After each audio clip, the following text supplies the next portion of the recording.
Hello hello guys.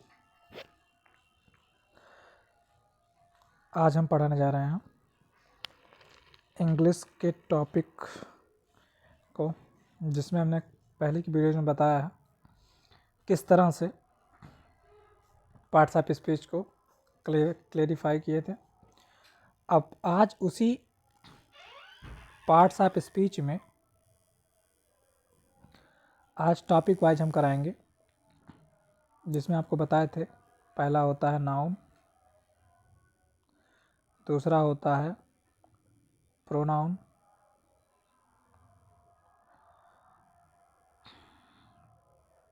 तीसरा होता है एडजेक्टिव,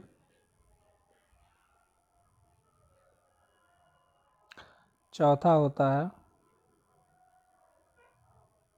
एडवर्ब, पांचवा होता है वर्ब, छठवा होता है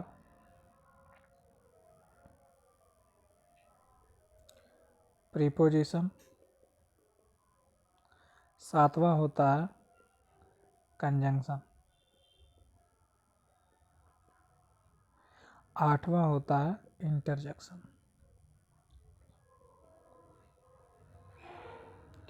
एक बात बताइए, मैं ये बताया था ना कि मतलब इसका मतलब क्या होता है और इसका क्या मतलब होता है। चीज़ें आपको क्लियर थी कि नहीं, ये बताइए। थी तो कल आपको आठों का नाम याद हो गया था? अगर हाँ तो एक बार इस चीज़ को याद कर लीजिएगा। जैसे इसको समझना होगा आपको, ठीक है, एक एक चीज़ करके। जैसे तो बताइए नाउन क्या होता है। जैसे हमने बताया था कि किसी भी नेमिंग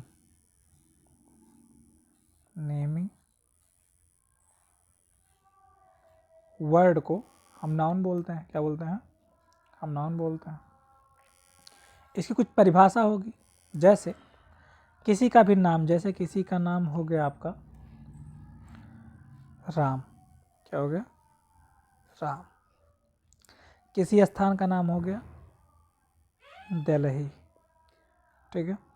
किसी मटेरियल का नाम हो गया जैसे गोल्ड। गोल्ड की इसमें प्राइस हाइक हो रही है, देख रहे होंगे आप लोग। तो गोल्ड, ठीक है, ये नाम में आ गया। फिर बात करते प्रोनाउन को, तो हम बार बार इस नाउन को यूज नहीं कर सकते किसी भी चीज़ में, किसी भी सेंटेंस में बार बार किसी भी नाउन को नहीं यूज कर सकते। तो इसकी जगह पे हम प्रोनाउन का इस्तेमाल करते हैं। जैसे ही, राम की जगह पे ही, दिल्ली यानी कोई स्थान है तो स्थान की जगह पे जैसे किसी प्लेस का नाम रख देते हैं, जैसे कोई प्लेस, ठीक है।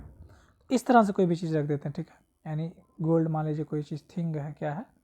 थिंग है। तो इस तरह से हम किसी भी चीज़ का प्रोनाउन यूज करके बार बार नाम प्रयोग करके जो है हम नॉर्मल चीज़ का प्रयोग करते हैं, ठीक है। अब बात करते हैं हम एडजेक्टिव की। तो एडजेक्टिव क्या बताता है, क्या करता है?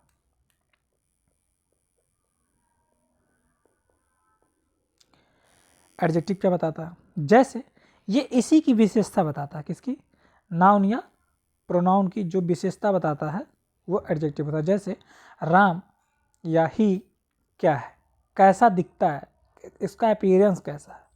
हमने आपको कल ही बताया था उसका अपीयरेंस कैसा है। तो जैसे मान लो वो ब्लैक है, अधिकतर लोग ब्लैक ही होते हैं जो लड़के होते हैं। तो मान लीजिए वो क्या है? ब्लैक। बड़ा है, क्या है? बड़ा है। और मान लीजिए और कोई उसकी विशेषता हो सकती है, वो इंटेलिजेंट है, क्या है? इंटेलिजेंट, ठीक है। तो हमने बता दिया कि इसकी विशेषता क्या है, ठीक है। इसको नोट डाउन कर लीजिएगा आप लोग। अब बात करते हैं एडवर्ब की। एडवर्ब क्या होता है? आपको बताए थे कि जो ये एडजेक्टिव होता है ये प्रोनाउन क्वालिफाई करता है और नाउन क्वालिफाई करता है, लेकिन एडजेक्टिव और किसी चीज़ को क्वालिफाई नहीं करता। तो एडजेक्टिव को भी तो क्वालिफाई करना पड़ेगा। जैसे कोई अगर काला है या कोई बड़ा है या कोई बुद्धिमान है तो वो कितना है, यानी ये जो एडवर्ब होता है वो कितना का मीनिंग देता है। किसका? कितना का मीनिंग देता है। कोई कितना है, तो ये एडवर्ब जो होता है वो एडजेक्टिव को क्वालिफाई करता है, और ये एडवर्ब वर्ब को भी क्वालिफाई करता है। माने कोई दौड़ता है तो कितना तेज दौड़ता है, और ये एडवर्ब जो होता है ये खुद को भी क्वालिफाई कर लेता है। ठीक है, तो ये कितना का सेंस देता है। जैसे वेरी बिग, वेरी बिग। ठीक, या कोई और चीज़, जैसे मान लीजिए किसी भी चीज़ के साथ, जैसे लेस,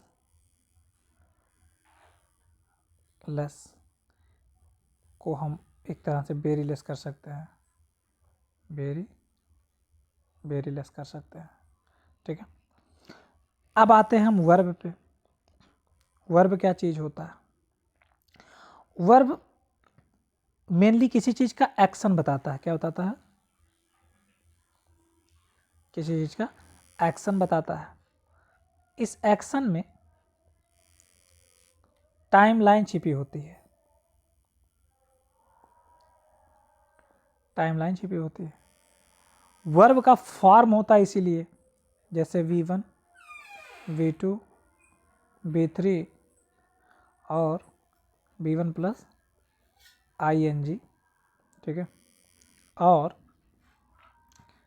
इसी में जो है और सारे एक्शंस जुड़ जाते हैं। ठीक है, जैसे V1 प्लस यस या ES। ठीक, इस तरह के हम हेल्पिंग वर्ब बाद में पढ़ाएंगे ना, जब वर्ब पढ़ाएंगे तो उसमें हेल्पिंग वर्ब बताएंगे। ठीक है, आज मैं आपको पार्ट्स ऑफ स्पीच को क्लियर कर रहा हूँ। ठीक है, ये दोनों विशेषता बताते हैं, ये दोनों किसी का नाम होते हैं, ये एक्शन बताता है और ये स्थान बताता है। क्या बताता है? स्थान बताता है। किसी भी चीज़ का स्थान बताता है, यानी प्लेस। जैसे दूध ग्लास में है। कहाँ है? दूध ग्लास में है, तो इन ग्लास। तो जो ये इन है, ग्लास तो आपको पता है ना किसी वस्तु का नाम है, तो क्या हो गया? ये नाउन हो गया। लेकिन जो इन बताता है, नाउन का स्थान बता रहा है कौन? इन। तो क्या हो गया आपके लिए? प्रीपोजिशन। क्या हो गया? प्रीपोजिशन। अब बात करते हैं कंजंक्शन की, यानी इन सब चीज़ों को मिला करके अगर देखा जाए तो एक सेंटेंस तैयार हो गया। अब कंजंक्शन क्या काम करता है? जैसे किसी दो सेंटेंस को जोड़ने का, जैसे एंड, ईदर, नीदर, ऐसे बहुत सारी चीज़ें हैं। ठीक है, तो जब कंजंक्शन बताएंगे तो उसमें सारी चीज़ें क्लियर करेंगे। अब बात करते हैं इंटरजेक्शन की। जैसे किसी चीज़ की पीड़ा बताना या खुशी बताना, जैसे वाव।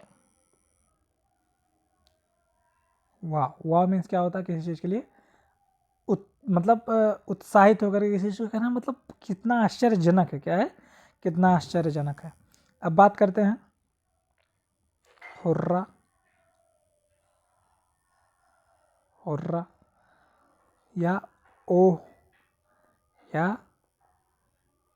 अलास। ठीक है, तो ये हो गया। ठीक, इसमें हमने आज समझा कि कितना, मतलब ये पार्ट्स ऑफ स्पीच क्या होते हैं, कैसे होते हैं, कितने प्रकार के होते हैं, ये सारी चीज़ें। ठीक है, समझ में आया? अब बात करते हैं कि इससे सेंटेंस कैसे बनता है। ठीक है, जैसे पता होगा आप लोगों को कि कोई सेंटेंस है। ठीक है, जैसे हम बात करते हैं कि वह घर जाता एक बात बताइए, वह किसी का नाम है ये, तो क्या है ये? प्रोनाउन। किसी का नाम होता जैसे राम, तो वो नाउन होता, ठीक है, लेकिन ये वह है तो आपका क्या है? प्रोनाउन है। घर किसी स्थान का नाम है, क्या है? किसी स्थान का नाम है, तो ये भी क्या है? नाउन है। क्या है? नाउन है। तो आपको हमने बताया था कि एक सेंटेंस में सब्जेक्ट होता है, वर्ब होता है, प्लस ऑब्जेक्ट होता है। ये मुख्य 3 होते हैं, ये तीनों होना जरूरी है, नहीं तो सेंटेंस सही से प्रॉपर नहीं होता है। 2 के भी हो सकता है, कोई ज़रूरी नहीं है, लेकिन एक जो शब्द होता है उससे कोई मतलब नहीं होता है, ठीक है। अब बात करते हैं, ये जाना, जाना क्या होता? कोई एक्शन होता। क्या होता है? एक्शन होता है। हम आपको क्या बताए थे अभी? एक्शन कौन डिनोट करता है? एक्शन कौन डिनोट करता है? वर्ब, ठीक है, एक्शन वर्ब डिनोट करता है। तो आप एक बात बताइए, सबसे पहले क्या है? सब्जेक्ट। क्या है? सब्जेक्ट। सब्जेक्ट इसमें क्या है? वह। इसको हम क्या बोलते हैं? ही। अब बात करते हैं क्या अभी बाद में क्या है? वर्ब। वर्ब क्या होता है? यानी एक्शन जो बता रहा है वही वर्ब है। तो वर्ब कौन है? जाता है। तो देखो, जिसमें है, अगर ता है, ती है, ते हैं, तो वो इंडिफिनिट होता है। क्या होता है? इंडिफिनिट। अगर ये इंडिफिनिट है तो इसमें क्या होगा? जैसे अगर इसकी हम बात करें तो इसका स्ट्रक्चर होगा subject plus V1 plus yes या ई एस। यस या ई एस उसमें लगेगा जो सिंगुलर होगा। क्या होगा? सिंगुलर होगा, मतलब फर्स्ट और सेकंड ना होकर के थर्ड पर्सन होगा, ठीक है। आप लोग पहले की क्लास में पढ़े होंगे, कभी जब 6, 7, 8, 9, 10 पढ़े होंगे तो उसमें पढ़े होंगे। तो यस या ई एस होता है, प्लस ऑब्जेक्ट होता है। क्या होता है? ऑब्जेक्ट। तो यहाँ पे आपको पता है आपने सब्जेक्ट रख दिया। क्या रख दिया? सब्जेक्ट। लेकिन V1 की जगह पे आपको क्या लिखना पड़ेगा? गो। यहाँ पे क्या होगा? जाना का क्या होगा? गो। गो। आपको पता है कि अगर ये थर्ड पर्सन है तो इसके साथ यस या एस जुड़ेगा, तो गोज हो गया। अब कहाँ जाता है? जो ऑब्जेक्ट है वो कहाँ जाता है? कहाँ जाता है? तो टू प्रीपोजिशन है। किसकी मतलब स्थान बता रहा ना कि स्कूल पर जाता है, मतलब टू प्रीपोजिशन इसलिए यूज किया जा रहा है, टू स्कूल। ठीक, करेक्ट, समझ में आया? तो ऐसे ही सेंटेंस बनता है, ठीक है, नॉर्मल तरीके से। तो इतना समझ में आया। इसके आगे हम कल बताएंगे, जिसमें रहेगा नाउन के टाइप्स, नाउन के टाइप्स रहेंगे और पूरा डिफाइन करेंगे, ठीक है, पूरा डिफाइन करेंगे, ठीक है। लेकिन अगर इतना समझ में आया है, कुछ चीज़ें आप मुझसे क्वेश्चंस पूछ सकते हैं इसके माध्यम से, ठीक है, कमेंट्स के माध्यम से, या तो मेरा जो है व्हाट्सएप चैनल है, या आप टेलीग्राम चैनल है उस पर ज्वाइन कर सकते हैं। उसका नाम है प्रीतेश पांडे इंग्लिश।